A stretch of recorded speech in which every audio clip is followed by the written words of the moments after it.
मुझे नहीं पता था कि मेरी किस्मत किस मोड़ पर मुझे लेकर आ जाएगी। शायद बचपन से ही मेरी किस्मत खराब निकली, तभी जवान होने के बाद भी मुझे सिर्फ ठोकरें ही मिली। मैं नजीबाबाद का रहने वाला एक मामूली सा लड़का था। मैं गरीब परिवार से ताल्लुक़ रखता था। मेरी उम्र 12 साल थी जब मैंने अपना घर छोड़ दिया था। मैंने अपना घर इस वजह से छोड़ा था क्योंकि उस घर में मुझे इंसान नहीं समझा जाता था, बल्कि मेरे साथ जानवरों जैसा सलूक किया जाता था। बचपन से लेकर अब तक मैंने अपने माता पिता का प्यार नहीं पाया था। मेरे माता पिता मुझे बचपन में ही छोड़कर चले गए थे। मेरे 3 भाई थे, जबकि मेरे पिताजी के छोटे भाई यानी मेरे चाचा की औलाद नहीं थी। मेरे माता पिता ने मुझे मेरे चाचा चाची के हवाले कर दिया और वह लोग दूसरे शहर चले गए। मेरे चाचा चाची ने मुझे अपनी औलाद बनाकर पाला, लेकिन जब मैं 5 साल का हुआ तो एक ऐसी खबर सुनने को मिली जिसको सुनकर चाचा चाची के पैर जमीन पर नहीं थे। उनके घर अपनी सगी औलाद आने वाली थी। तभी से ही उन्होंने मुझसे प्यार करना कम कर दिया और जब उनकी अपनी औलाद हो गई तो उन्होंने मुझे घर में रखे किसी कबाड़ी के सामान की तरह इस्तेमाल करना शुरू कर दिया। मेरी चाची मुझ पर बहुत जुल्म किया करती थी। अपनी औलाद हो जाने के बाद उन्होंने मेरे साथ गलत रवैया पेश करना शुरू कर दिया। उनका व्यवहार मेरे साथ अच्छा नहीं रहता था। उन्होंने मुझसे छोटी उम्र से ही घर के सारे काम करवाए। हालांकि मैं लड़का था, लेकिन तब भी वह मुझे नौकरों की तरह इस्तेमाल करती थी। मैं उस घर में नौकरों की तरह काम करता था। जब मैं 12 साल का हुआ तो इन सब बातों से तंग आ चुका था और अब चाहता था कि इस घर को छोड़कर कहीं दूर चला जाऊं। चाचा चाची भी चाहते थे कि अब ये किसी तरह से अपने सगे माँ बाप के पास चला जाए, लेकिन मेरे सगे माँ बाप भी मुझे अपनाने के लिए तैयार नहीं थे। मेरे चाचा को लगता था अगर मैंने इसको पाल पोस कर जवान कर दिया तो बड़ा होने के बाद यह भी मेरी जायदाद में से मुझसे हिस्सा मांगेगा, क्योंकि अब सारी दौलत मेरी अपनी औलाद की होनी चाहिए। इसलिए उन्होंने भी मुझ पर रहम नहीं खाया और वह भी चाहते थे कि मैं इस घर से निकलकर कहीं दूर चला जाऊं। अब उनके घर में मेरे लिए कोई और जगह नहीं बची थी, इसलिए मैंने ठान लिया कि मैं यह घर छोड़कर चला जाऊंगा। मैं पढ़ा लिखा भी नहीं था, इसलिए मैं दूसरे बच्चों को स्कूल पढ़ने जाता हुआ देखता था तो मेरा भी दिल चाहता था कि काश मैं भी स्कूल जाऊं और पढ़ लिख कर कामयाब बनूं। लेकिन मेरी किस्मत में ऐसा कुछ भी नहीं था। मेरे चाचा भी चाची के कहने में आकर मुझ पर हाथ उठा दिया करते थे। उस घर में मेरे साथ बहुत जुल्म होते थे। वहाँ पर मेरे साथ नौकरों के जैसा सलूक किया जाता था। एक दिन मैं खाली हाथ ही उस घर को छोड़कर स्टेशन की तरफ चला गया और ट्रेन आने का इंतजार करने लगा। फिर कब मैं ट्रेन में सवार हो गया मुझे कुछ पता ही नहीं चला। जब टीटी ने मुझसे टिकट मांगा, टिकट तो मैं उसे तब देता ना जब मैंने टिकट खरीदा होता। मैं तो बस ऐसे ही ट्रेन में बैठ गया था। पता नहीं मेरी मंजिल क्या थी और मैं कहाँ जा रहा था। मैं अपने पास बैठे हुए आदमी के कंधे पर अपना सर छुपाने लगा। उस आदमी की उम्र लगभग 55 साल से ज़्यादा थी। अपने पहलू में छुपता हुआ देखकर वो मुझसे पूछने लगा, अरे लड़के कहाँ जा रहा है, कहाँ छुप रहा है। तभी मैंने उस आदमी को अपनी सारी कहानी सुना दी। मेरी कहानी सुनने के बाद वह आदमी मुझ पर तरस खाने लगा। उसे मुझ पर ख्याल आने लगा और वह आदमी मुझसे कहने लगा, तुम्हें इस तरह अपने घर से नहीं निकलना चाहिए था। चलो मैं टीटी से बात करता हूँ और तुम्हें अपने घर के पास का ही टिकट करवा देता हूँ। मैंने उनसे कहा कि साहब मैं आपके घर जाकर क्या करूँगा। तो वह आदमी मुझसे कहने लगा, तो फिर तुम कहाँ जाओगे। वह आदमी मेरी तरफ बड़ी बेचैनी से देख रहा था। ऐसा लग रहा था जैसे उसे मेरी बहुत फिक्र है। मैं उनकी तरफ देखकर खामोश हो गया था। तभी वह मुझसे कहने लगे, तुम ऐसा करो मेरे साथ मेरे घर चलो। वैसे भी काम करने के लिए मुझे एक लड़के की ज़रूरत है। मेरी 4 बेटियां हैं, मेरे पास कोई बेटा नहीं है। मैं चाहता हूँ कि कोई ऐसा ईमानदार इंसान मुझे मिल जाए जिसे मैं अपने साथ रख सकूँ और वह मेरी बेटियों की भी रक्षा कर सके और मेरे भी काम में हाथ बटा सके। मेरी बहुत बड़ी इलेक्ट्रॉनिक आइटम्स की दुकान है। कमाने वाला मैं अकेला हूँ, इसलिए मुझे बहुत परेशानी होती है। मेरी पत्नी भी नहीं है। मुझे अपनी बेटियों का भी ध्यान देना होता है और अपने काम पर भी ध्यान देना होता है। इसलिए मैं चाहता हूँ कि मुझे कोई ऐसा इंसान मिल जाए जो मेरी बेटियों के भी काम आ सके और मेरे भी। वैसे भी तुम अभी बच्चे हो, तुम्हें मेरी चारों बेटी अपने भाई समझकर प्यार देंगी। मेरी 4 बेटियां हैं, इसी वजह से मेरे घर में काम भी थोड़ा ज़्यादा है। मैं अपनी चारों बेटियों को पढ़ा लिखा कर कामयाब बनाना चाहता हूँ। मैं अपनी बेटियों को अनपढ़ नहीं देखना चाहता। अगर तुम चाहो तो मेरे घर चल सकते हो। मेरे घर पर रहकर भी तुम घर का काम कर सकते हो, लेकिन तुम्हें मेरे घर में खाना पीना, इज्जत, मान सम्मान सब कुछ मिलेगा। तो घर में छोटे मोटे काम कर देना। मेरी बेटियां फालतू घर से बाहर नहीं निकलती। मैं भी अपनी दुकान पर रहता हूँ। इसी वजह से मेरी बेटियों को कोई चीज़ अगर बाहर से मंगवानी होती है तो उन्हें काफ़ी परेशानी होती है। इसलिए तुम उनके यह काम भी कर देना। अगर तुम ये सारे काम कर सकते हो तो मैं तुम्हें अपने घर में जगह दे दूँगा। जो खुद खाऊँगा वही तुम्हें भी खिलाऊँगा। तुम्हें अच्छे से अच्छा कपड़ा पहनाऊंगा। उस आदमी की बात सुनकर मेरे दिल पर बड़ा असर हुआ था। मैं अपने घर में सुबह शाम नौकरों की तरह काम ही करता रहता था और जलील भी होता रहता था। मैंने सोचा क्यों ना इस आदमी की सेवा करूंगा तो ज़रूर यह मेरे लिए भी कुछ न कुछ ज़रूर करेगा, जिससे कि आगे की ज़िंदगी सुकून से गुजर जाएगी। और जब मैं जवान हो जाऊंगा तो उसकी बेटियां शादी करके अपने ससुराल को चली जाएंगी। उसके बाद तो मैं ही बचूंगा, तो शायद यह आदमी अपना सब कुछ मेरे नाम कर दे। मैं अपने दिमाग में कई सारी बातें सोचने लगा था। जब इस आदमी की चारों बेटियां शादी करके अपने ससुराल चली जाएंगी तो शायद ये मुझे अपना बेटा बना ले। वह आदमी बहुत ज़्यादा अमीर था, इसी वजह से मैं लालच में आ गया कि इसी के घर जाकर रहूँगा, और वह आदमी मुझे अपने साथ लेकर अपने घर चला गया। शाम के 5 बज रहे थे जब हम लोग घर के अंदर एंटर हुए। जैसे ही हम घर के अंदर गए, मैंने देखा कि उस आदमी के चारों ओर जवान खूबसूरत लड़कियां उनके इर्द गिर्द खड़ी हुई थी, पापा पापा करती हुई जेबों की तलाशी ले रही थी। मैं इन चारों को देख रहा था। चारों बहुत ही ज़्यादा खूबसूरत थी और वो भी मुझे बड़ी हैरानी से देख रही थी। उनमें से एक लड़की अपने पापा से कहने लगी, पापा यह अपने साथ आप किसको लेकर आए हो? बेटा नहीं हुआ तो क्या बाहर से लड़का लाकर घर में रख दोगे? तभी साहब ने जवाब दिया कि मैं इस लड़के को तुम लोगों की मदद के लिए लेकर आया हूँ। तुम लोगों की पढ़ाई में कोई परेशानी ना पड़े, इसलिए मैं अपनी बेटियों को पढ़ा लिखा कर कामयाब बनाना चाहता हूँ। मैं चाहता हूँ तुम चारों अपने पैरों पर खड़ी हो जाओ। उस आदमी की बातों में अपनी बेटियों के लिए बेपनाह मोहब्बत थी। उस दिन के बाद से मैं वहाँ पर काम करने लगा। सबने मुझे रहने के लिए छोटा सा रूम दिया हुआ था। मैं उसी रूम में रहता था और वहीं पर सोता था। सबसे बड़ी बेटी की उम्र 24 साल थी। वो हमेशा मेरे साथ बातें करती रहती थी। उसका नाम नैना था। नैना कहती थी कि मुझे पढ़ाई करने का शौक़ नहीं है, हमारे पापा हमें ज़बरदस्ती पढ़ाते हैं। उसकी बातें सुनकर मैं हैरान होता। मुझे तो लड़का होकर भी पढ़ाया नहीं गया था। उन लड़कियों का पिता उन्हें लड़की होने के बावजूद भी पढ़ा लिखा रहा था, मगर यह लड़कियां पढ़ने के काबिल ही नहीं थी। ये हर वक्त मोबाइल या टीवी में ही ध्यान लगाए रखती थी या फिर दूसरों के साथ हंसी मजाक करती रहती थी। मुझे वहाँ पर काम करते हुए अब 2 साल हो गए थे और मेरी उम्र 14 साल हो गई थी। एक रात जब मैं अपने रूम में सो रहा था, तभी मुझे अपने कमरे के दरवाजे पर हल्की हल्की सी दस्तक महसूस हुई। मैं आंखें मलते हुए उठा। मुझे बहुत तेज नींद आ रही थी। जैसे ही मैंने दरवाज़ा खोला तो सामने का मंजर देखकर हैरान हो गया था। मेरे सामने नैना बेबी खड़ी हुई थी। रात के इस टाइम इतना तैयार होकर पता नहीं वह कहाँ जा रही थी। मैं उन्हें बड़ी अजीब सी नज़रों से देखने लगा, लेकिन फिर उनकी बातचीत से और चाल ढाल से लग रहा था कि वह कहीं जा नहीं रही थी बल्कि मेरे कमरे में ही आ रही थी। मैंने उन्हें रोककर पूछा, नैना बेबी आप रात को इस टाइम मेरे कमरे में क्यों आ रही हो? तो वह मुझसे कहने लगी, मुझे तुम्हारे कमरे में एक काम है, इसलिए तुम इस कमरे से चले जाओ। इतना कहकर उन्होंने दरवाज़ा झट से खोला और मेरे कमरे में दाखिल हो गई। मजबूरन मुझे अपने कमरे से निकलना पड़ा था। मैं कहाँ जाऊँ? मैंने उनसे धीरे से पूछा तो वह मुझसे कहने लगी, इस बात की फिक्र मत करो, नीचे हॉल में मैंने सोफे पर तुम्हारे लिए ब्लैंकेट रखा हुआ है, तुम जाओ और ओढ़कर सो जाना। मैं सुबह के 5 बजे तुम्हें जगा दूंगी, फिर तुम वापस अपने कमरे में आकर सो जाना। मैं कौन सा तुम्हारे कमरे में चोरी करने आई हूँ? उनकी बात सुनकर मुझे बहुत हैरानी हुई, लेकिन मैं अपनी आंखें मलता हुआ हॉल में आकर बैठ गया। मैंने देखा कि सोफे पर वाकई एक ब्लैंकेट पड़ा हुआ था, यानी उन्होंने पहले ही मेरे सोने का बंदोबस्त कर दिया था। मैं तो वैसे भी दुबला पतला सा था। आराम से सोफे पर आ गया और ब्लैंकेट ओढ़कर सो गया। मुझे ठंड महसूस नहीं हो रही थी। कब मुझे गहरी नींद आ गई मुझे कुछ पता ही नहीं चला। जब सुबह मेरी आँख खुली तो सुबह के 5 नहीं बल्कि सुबह के 8 बज रहे थे। आँख खोलकर मैंने देखा तो मेरे सामने साहब खड़े हुए थे। वह मुझसे कहने लगे, तू यहाँ क्यों सो रहा है? मैंने तुझे कितनी बार कहा है कि तू अपने कमरे में ही रहा कर, और यह लड़कियों वाला घर है। बेटा माना कि तुम अभी छोटे हो, लेकिन तुम्हारी आदतें इस तरह नहीं होनी चाहिए कि मेरी बेटियों को कोई तकलीफ हो। जाओ तुम अपने कमरे में जाओ, और हाँ, आइंदा शाम होने के बाद अपने कमरे से बाहर मत निकलना। सारे काम शाम होने से पहले ही निपटा दिया करो।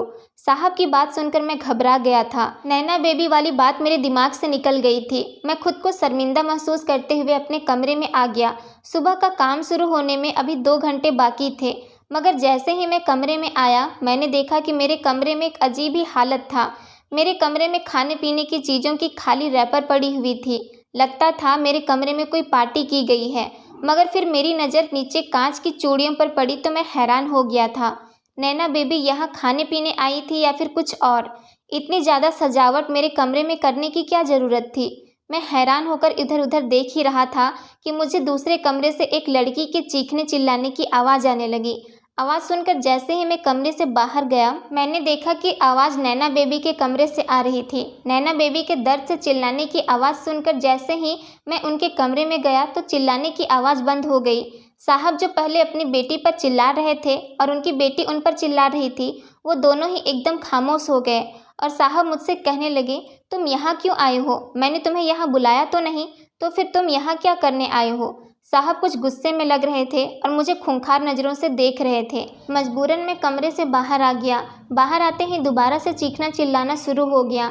नैना बेबी चिल्ला रही थी, पापा मेरे बाल छोड़ दो, मुझे दर्द हो रहा है, ऐसा मत करो, रहम करो मुझ पर। चिल्लाते हुए नैना बेबी की आवाज़ सुनकर मुझे डर लग रहा था। न जाने यह सब कुछ क्या हो रहा था। मैं अपने दिल में सोचने लगा, मैंने कोई कसूर तो नहीं किया, ऐसा तो नहीं हो सकता। मैं अपने कमरे में आकर बैठ गया था क्योंकि साहब ने मुझे आज तक कोई काम नहीं दिया था। फिर साहब दुकान की चाबी लेकर दुकान पर चले गए। मैं नहीं जानता था आज रात को ऐसा क्या हुआ था जिसकी वजह से साहब इतना ज़्यादा गुस्सा कर रहे थे। सारा दिन गुजर गया और रात होने में कुछ वक्त बाकी था तो नैना बेबी मेरे कमरे में आई। उनकी आंखें रो रो कर सूज गई थी।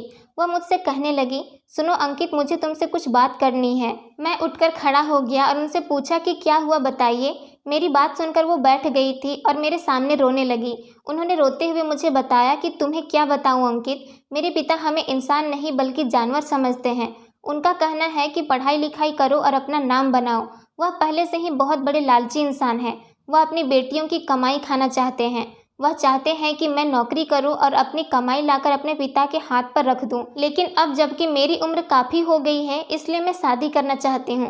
शादी करना मेरा हक है। मैं एक लड़के से बहुत प्यार करती हूं और उसी से शादी करना चाहती हूं। कल रात वो लड़का मुझसे मिलने के लिए आया था, जिस पर वह गुस्से से लाल पीले हो गए। उस वक्त उन्होंने कुछ नहीं कहा, लेकिन बाद में शक हो गया और मुझे इतना पीटा, इतना मारा कि मेरा दिल चाहा कि मैं अपनी जान ले लूं। क्या तुम मेरी मदद करोगे अंकित? नैना बेबी की बात सुनकर मेरे तो जैसे होश ही उड़ गए थे। मैंने सोचा कि इनका पिता इतना अच्छा है और लड़कियों को अपने पिता की कोई अहमियत ही नहीं। रात हुई तो नैना बेबी ने गलत कदम उठाने का फैसला कर लिया।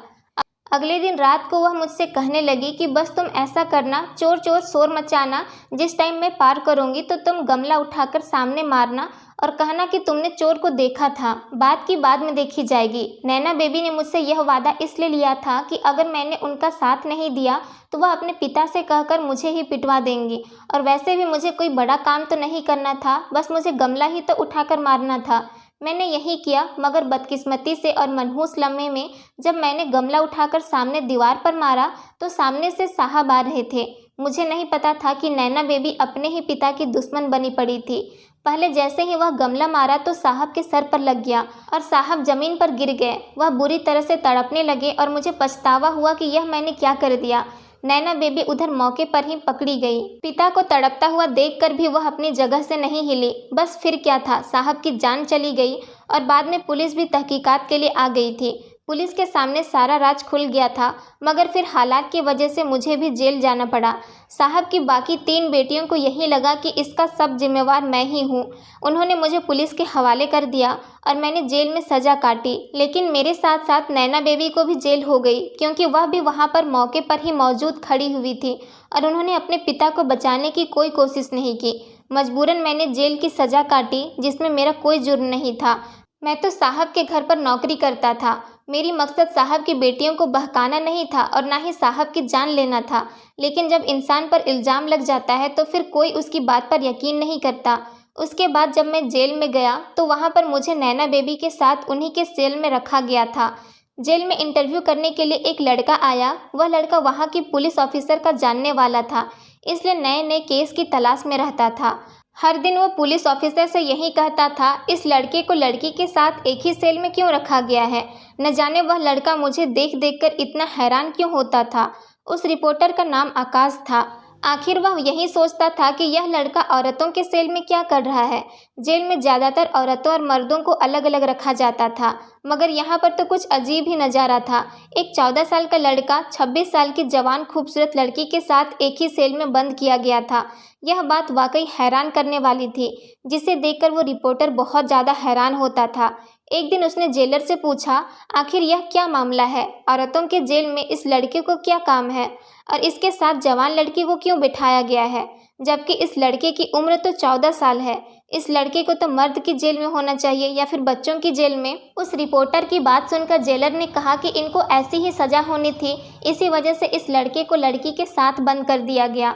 अगर आपको इस लड़के के बारे में ज़्यादा इन्फॉर्मेशन चाहिए तो आपको डीआईजी साहब से परमिशन लेनी पड़ेगी, क्योंकि जिस आदमी ने इन्हें जेल में बंद करवाया है वह कोई आम आदमी नहीं बल्कि पुलिस ऑफिसर है। उस लड़के के दिमाग में बस यही बात घूम रही थी कि एक पुलिस वाले ने ऐसा क्यों किया कि आखिर इन दोनों लड़का लड़की को एक साथ बंद कर दिया। उस जेलर की बात सुनकर रिपोर्टर ने भी उसकी तरफ हैरानी से देखा। जेलर ने कहा कि मुझे भी इस केस के बारे में ज़्यादा कुछ नहीं पता। रिपोर्टर ने डीआईजी से परमिशन लेने के बाद मुझसे बात करने की कोशिश की। जेलर ने उसे जेल में मेरे पास भेज दिया और उसने कहा, मेरा नाम आकाश है, मैं एक रिपोर्टर हूँ, मैं यहाँ पर आता जाता रहता हूँ और तुम्हें देखता हूँ कि आखिर न जाने तुम्हें इन लोगों ने एक जवान लड़की के साथ क्यों बंद कर दिया है। यह लोग तुम्हें किसी और सेल में भी तो रख सकते थे। नैना बेबी ने तो डर की वजह से अपना चेहरा ही छुपा लिया था। उन्हें लगा कि कहीं वो रिपोर्टर उन्हें देख न ले। रिपोर्टर ने नैना बेबी की तरफ बड़ी हैरानी से देखा। मैंने भी दिल में सोचा कि अगर इतनी ही शर्म आ रही है रिपोर्टर को अपना चेहरा दिखाने से, तो फिर ऐसा घिनौना पाप ही क्यों किया था। लेकिन अब इन सारी बातों का कोई फ़ायदा नहीं था। जो हुआ उसकी सज़ा तो भुगतनी ही पड़ रही थी। रिपोर्टर ने मुझसे मेरा नाम पूछा।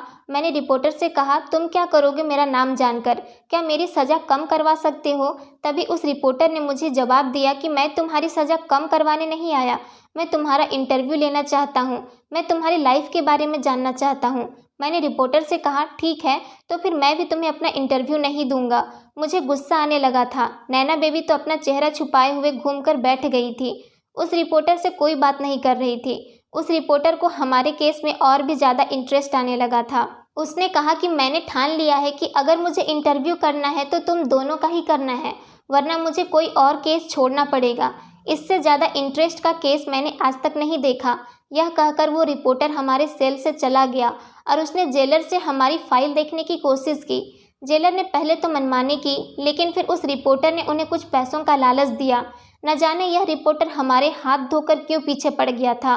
पैसों के लालच में आकर जेलर ने हमारे बारे में सारी इन्फॉर्मेशन उस रिपोर्टर को दे दी। जब उसने हमारी फाइल पढ़ी तो वह बहुत हैरत में आ गया था, क्योंकि हमारे खिलाफ रिपोर्टर किसी और ने नहीं बल्कि नैना बेबी की बहनों ने ही लिखवाई थी, और नैना बेबी अपने पिता की बड़ी बेटी थी। रिपोर्टर ने जेलर से पूछा कि आखिर इन दोनों ने क्या किया था। जेलर ने उनको सारी बात बता दी, लेकिन वह फिर भी एक बार मेरे मुंह से सब कुछ सुनना चाहते थे। जेलर ने रिपोर्टर को बताया कि कभी कभी यह तीनों बहनें यहाँ पर आती हैं और अपनी बहन को तो ज़्यादा कुछ नहीं कहती, लेकिन इस लड़के को बहुत ज़्यादा कोसती हैं और चिल्लाती हैं। हम तो चाहते हैं हम इस लड़के को इस सेल से निकाल कर कहीं और रख दें, लेकिन फिर भी हमारे लिए ऐसा करना नामुमकिन है, क्योंकि हमें ऑर्डर दिया गया है कि इस लड़के को इस लड़की के साथ रखना है। कभी भी ऐसा नहीं करना कि इस लड़की को हम किसी और सेल में रख दें। यह बात रिपोर्टर को बड़ी अजीब लगी। रिपोर्टर ने जेलर से कहा कि क्या तुम मुझे बता सकते हो, तुमने मुझे पुलिस वाले के बारे में बताया था, जो पुलिस वाला इन्हें यहाँ पर बंद करके रखता है, क्या तुम मुझे उसके बारे में बता सकते हो कि वह कौन है और इनका क्या लगता है? इस पर जेलर खामोश हो गया। रिपोर्टर को लगा कि जेलर को भी इस बारे में नहीं पता होगा। उसके बाद रिपोर्टर ने चौकीदार से हमारे बारे में जानने की कोशिश की। चौकीदार का काम चौकीदारी करने से ज़्यादा थाने के अंदर की मामला का खबर रखना था। रिपोर्टर बहुत ही ज़्यादा चालाक लग रहा था, तभी हमारे बारे में सबसे ज़्यादा जानने की कोशिश कर रहा था। चौकीदार की काफ़ी उम्र हो गई थी। रिपोर्टर ने सोचा कि इसे ज़रूर इस बारे में कुछ न कुछ पता होगा। उसने सोचा कि जो भी बात होगी चौकीदार उसको ज़रूर बता देगा। उसे लगा कि इस लड़के और लड़की के बारे में चौकीदार को 100% पता होगा। जब रिपोर्टर ने चौकीदार से इस बारे में सवाल किया तो चौकीदार ने उसकी तरफ हैरानी से देखा और कहने लगा, आपको क्या लगता है यह लड़का इस लड़की का पति है? रिपोर्टर ने कहा, ऐसा नहीं हो सकता, इस लड़के की उम्र बहुत कम है जबकि लड़की की उम्र बहुत ज़्यादा है। चौकीदार ने कहा कि मोहब्बत में इंसान कुछ भी कर सकता है। शायद इस लड़की ने इस कम उम्र के लड़के के साथ शादी कर ली हो वह चौकीदार रिपोर्टर के साथ मजाक कर रहा था। उसने कहा कि ऐसा बिल्कुल मत सोचना कि ये इस लड़की का पति होगा। इस लड़के की उम्र 14 साल है। ये शादी तो क्या, एक थप्पड़ खाने के काबिल भी नहीं। मेरा मतलब इस बेचारे में इतनी जान ही नहीं है। देखो तो इसका शरीर कितना दुबला पतला और कमज़ोर सा है। तुम्हें कहीं से भी लगता है कि ये मुजरिम होगा? बस बड़े लोग। खैर छोड़ो, रहने दो।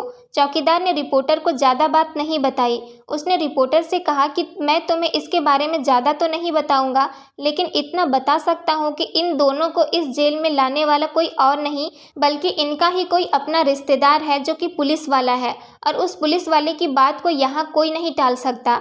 इसी वजह से उसका ही ऑर्डर है कि इन दोनों को एक साथ रखा जाए। इसी वजह से हमने इन दोनों को एक साथ रखा हुआ है। अगर तुम्हें बाकी इन्फॉर्मेशन लेनी है तो तुम इस लड़के से ही ले लो। यह लड़का बहुत चालाक है। इसकी आंखें आगे पीछे घूमती है। यह इस केस के बारे में सब कुछ जानता है। तुम मुझे उसका इंटरव्यू लेने के लिए थोड़े से पैसे दे दो और यहाँ से इसे बाहर लेकर चले जाओ। वहाँ जाकर इसका इंटरव्यू ले लो। इस तरह से तुम्हें इसके बारे में सब कुछ पता चल जाएगा। अगले दिन उस रिपोर्टर ने ऐसा ही किया। रिपोर्टर को लगा कि यह कहानी कोई खास दिलचस्प नहीं होगी, लेकिन रिपोर्टर को तो इंटरेस्टेड स्टोरी चाहिए थी। उसे लगा कि खोदा पहाड़ निकला चूहा वाला मिसाल मेरे साथ हो जाएगी।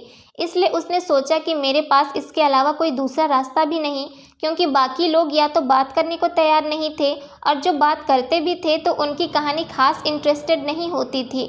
खैर उसने ठान लिया कि वह मुझसे ही बात करेगा और वह मेरा इंटरव्यू लेने के लिए तैयार हो गया। और फिर दोबारा वो रिपोर्टर मेरे सेल में मेरे पास आया और मुझसे कहने लगा, अगर तुम मुझे सही से इंटरव्यू दोगे और अपनी कहानी सच सच बताओगे तो मैं तुम्हें जेल से छुटकारा दिलवा दूंगा। रिपोर्टर की बात सुनते ही मेरी आंखों में आंसू आ गए। मैंने कहा, क्या तुम सच में मुझे जेल से निकलवा सकते हो? रिपोर्टर ने कहा, हाँ बिल्कुल। देखो मेरे बहुत सारे दोस्त हैं जो वकील हैं और वकीलों के लिए किसी को भी जेल से बाहर निकालना कोई मुश्किल काम नहीं। अगर तुम मुझे अपने बारे में सब कुछ बता दोगे तो ऐसा मुमकिन हो जाएगा। मैंने उसकी बात सुनकर सिर हिला दिया और कहने लगा, फ़िलहाल तो मुझे यहाँ से निकाल दो। मैं यहाँ पर जेल में बैठकर तुम्हें अपने बारे में कुछ नहीं बता सकता जो मेरे दिल में है। मैं नहीं चाहता कि मैं इनके सामने बैठकर सब कुछ बताऊँ। मैं शर्मिंदा होना नहीं चाहता। ये मुझसे बड़ी हैं और मैं इनकी बहुत इज्जत करता हूँ। मेरी यह बात सुनकर रिपोर्टर हैरान हो गया था और मेरे बाहर जाने पर नैना बेबी को भी कोई ऐतराज़ नहीं था। रिपोर्टर तो मेरे बारे में जानने के लिए बहुत बेकरार हो रहा था। आखिर उसे ये खबर मीडिया में फैलाने के बाद अपने आप को मशहूर जो करना था, वह अपनी कमाई का जरिया देख रहा था और मैं चाहता था कि मैं किसी भी तरह से इस जेल से बाहर निकल जाऊं। नैना बेबी तो अपने आप को बहुत ज़्यादा अनकंफर्टेबल महसूस कर रही थी।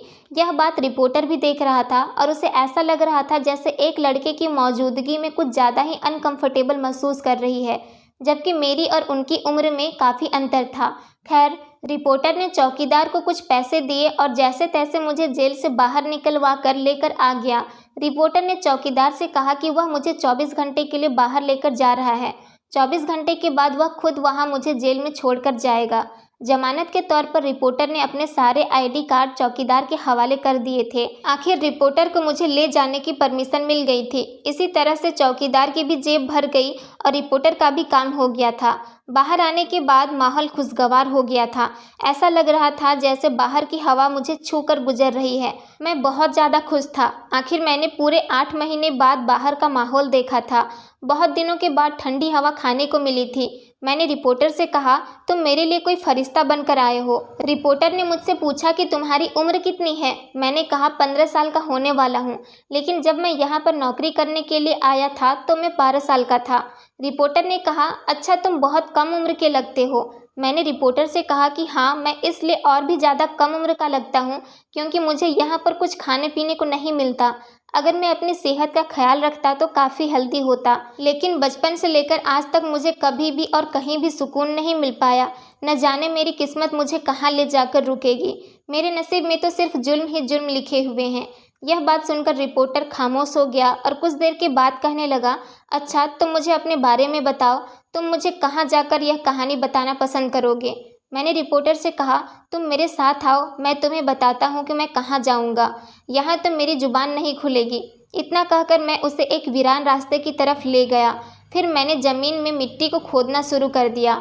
वो रिपोर्टर मुझे देखकर हैरान हो गया था और वह मुझसे कहने लगा, तुम यह क्या कर रहे हो? मैंने कहा, अगर आप मेरी कहानी सुनना चाहते हो तो चुपचाप खड़े रहो और जो मैं कर रहा हूँ मुझे करने दो। इतना कहकर मैंने दोबारा से मिट्टी को खोदना शुरू कर दिया और वह रिपोर्टर मुझे गौर गौर से देख रहा था।